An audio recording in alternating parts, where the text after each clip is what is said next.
कि पैरेललोग्राम के डायगोनल्स क्या करेंगे, the diagonals of parallelogram bisect each other. Okay, as usual हमेशा की तरह फर्स्ट ऑफ ऑल आपने क्या किया, एक फिगर कंस्ट्रक्ट कर दिया और ये क्या है, ये आपका पैरेललोग्राम हो गया और इसको आप नेमिंग कीजिए ए बी सी डी। ठीक है, ए बी सी डी ये क्या है, एक पैरेललोग्राम है और इसमें साथ में दो डायगोनल भी ड्रॉ कीजिएगा, दो डायगोनल भी ड्रॉ कीजिएगा, B D and A C are its diagonal, B D and A C are its diagonal. So given वाला पॉइंट क्या रहेगा, गिवन दैट इज जो हमारे पास में एबीसीडी है, A B C D is a parallelogram. First of all ये क्या चीज हो गया, इसमें एक पैरेललोग्राम है। ओके, पैरेललोग्राम है तो इसके अपोजिट साइड से कैसे हो जाएंगे, parallel and equal. Now next one and, और साथ में लिख सकते हैं and AC and BD, AC and BD are its diagonals और ये क्या है, इसके डायगोनल्स है। ओके, हमको क्या निकालना होगा, अब देखिए AC and BD are its diagonals bisect at point O, एक शब्द ये भी जोड़िए, बाइसेक्ट एट पॉइंट O पर ये क्या करते हैं, बाइसेक्ट करते हैं। क्लियर है? हाँ, नेक्स्ट वन, तो आपको निकालना क्या है, टू प्रूव, आपको निकालना है कि इन्होंने O पर तो बाइसेक्ट किया, अब इसके दो पार्ट हो गए, जो आपका DB था उसके दो पार्ट हो गए, OD एंड OB दो पार्ट हो गए, इनको हमको इक्वल दिखाना है। अगेन ये AC था, इसके दो पार्ट हो गए। Next one OC is equal to OA, ये आपको शो करना है। ठीक है, टू प्रूव में ये क्या हो जाएंगे, ये दोनों पार्ट से इक्वल आएंगे, ऐसा आपको शो करके दिखाना है। हाँ, इतना आप नोट कीजिए। हाँ, तो यहाँ आपको थोड़ा मिस्टेक हुई, ये बाइसेक्ट की जगह आप इंसेक्ट लिखो। ठीक है, हाँ सॉरी, ठीक है, मिस्टेक, ठीक है, इंटरसेक्ट, ठीक है, इंटरसेक्ट मैंने कहा कि इंसेक्ट तो वो होगी ना, हाँ इंटरसेक्ट, डायगोनल से AC and bisect, sorry diagonal से AC and BD are its diagonal and intersect at point O। ठीक है, इंटरसेक्ट लिखना है आपको, उन्होंने ऊपर क्या किया है, इंटरसेक्ट किया है, बाइसेक्ट तो शो करना है। अगर आप वर्ड्स में भी लिखना चाहें ना, वर्ड्स में भी आप लिखना चाहें तो बाइसेक्ट ईच अदर, ये इसका मतलब है, यहाँ पर बाइसेक्ट ईच अदर, एक दूसरे को क्या कर रहे हैं, बाइसेक्ट कर रहे हैं। उसका मतलब हो गया कि आपको क्या निकालना है, OD is equal to OB and OC is equal to कितना, OA, ये आपको फाइंड आउट करना है।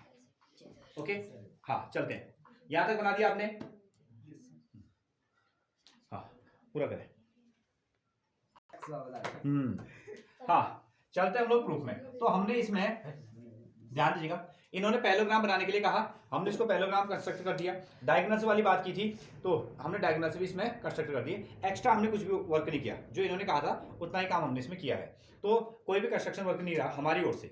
नेक्स्ट वन, चलिए अब इसको थोड़ा सा, अगर ये पैरेललोग्राम है तो इसकी प्रॉपर्टी के थ्रू हम इसको सॉल्व करेंगे। अच्छा देखें, हमको निकालना क्या चीज है, फर्स्ट ऑफ ऑल हमको निकालना है OA is equal to OC, ये आपको शो करना है।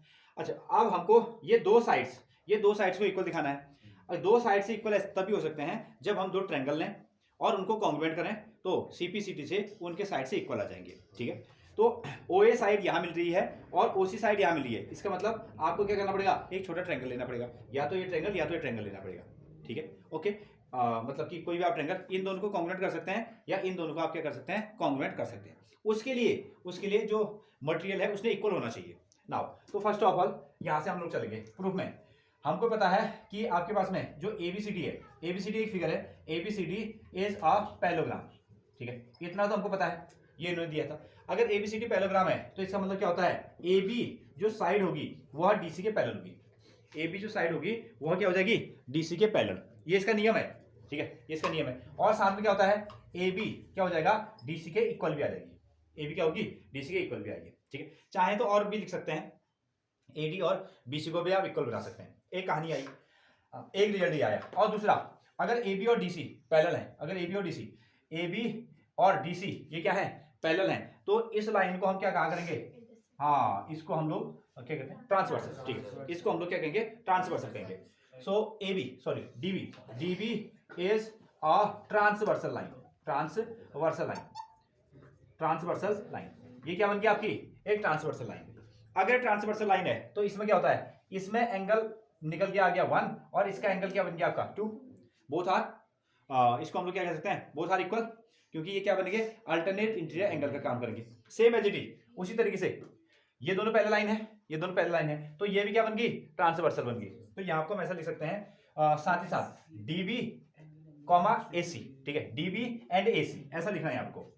एक शब्द और जोड़ देना, DB and AC, DB and AC, ठीक है, are DB and AC are transversal lines, ठीक है, ये दोनों क्या है, ये ट्रांसवर्सल लाइन का काम कर रही है।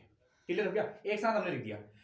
हाँ, तो इसका angle number 1 is equal to कितना हो जाएगा, एंगल नंबर 2, एक एंगल यहां बनाओ, एक एंगल यहां बना दो, angle number 1 is equal to 2, और similarly angle number 3 is equal to कितना, एंगल नंबर 4। तो angle number 3 is equal to कितना हो गया, एंगल नंबर 4।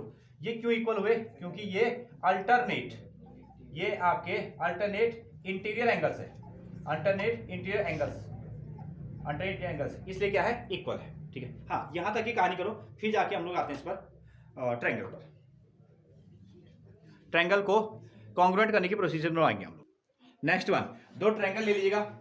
एक ट्रायंगल हो गया आपका triangle AOB, triangle AOB and COD, and triangle क्या हो गया, सीओडी। ये दोनों ट्रायंगल क्या हो गए, आपको कॉन्ग्रुएंट करना है। तो इसमें देखो, इसमें एंगल नंबर 1 किसके इक्वल आया, 2 के इक्वल। इसका एंगल नंबर 3 किसके इक्वल आ गया, एंगल 4, ठीक है। यहाँ का एंगल 1 यहाँ के एंगल 2 के इक्वल है, यहाँ 3 4 के इक्वल है। तो कहाँ प्रूव्ड है वो, ठीक है। हाँ, तो आपने इसको क्या कर दिया, पहले ही प्रूव्ड करके दिखा दिया, ठीक है, प्रूव्ड। और नेक्स्ट वन, एक साइड ये आ गई, इसकी साइड क्या बन गई, ए बी, ठीक है। इसकी साइड ए बी जो है, इसकी साइड डी सी के इक्वल आ गई। क्यों, क्योंकि ये क्या है, ये आपका पैरेललोग्राम है, opposite sides are parallel and equal, ये भी कर सकते हो। और साथ में एक चीज और कर सकते हो, vertically opposite angles are also equal, ये वाला कंसेप्ट भी आपको यूज हो सकता है। तो that is triangle AOB, triangle AOB congruent to कितना, ट्रायंगल सीओडी, सीओडी इसके कॉन्ग्रुएंट आ गया। नियम क्या बना, एंगल साइड एंगल, ठीक है। हाँ, सो एंगल साइड एंगल वाला कंसेप्ट हमने यहाँ यूज किया, एंगल साइड एंगल का ये कंसेप्ट यूज हुआ। तो अगर ये दोनों ना, आप देखें, जब ये दोनों कॉन्ग्रुएंट हो गए तो इसका मतलब क्या हो गया, ये साइड इसके बराबर। तो आप इसको क्या लिख सकते हैं, OB इज इक्वल टू कितना, OD, OB is equal to OD, this one. और similarly OC is equal to OA, ठीक है। OC इज इक्वल टू कितना आ गया, OA, और ये कैसे आ गया, CPCT से, CPCT से, यही तो हमको चाहिए था, ठीक है। और अब शब्दों में लिख लीजिएगा कि diagonals bisect each other, last में closing line, diagonals bisect each other, ये एक दूसरे को क्या करते हैं, बाइसेक्ट करते हैं, ठीक है। Hence proved diagonals bisect each other, ऐसा आप इसको लिखिए।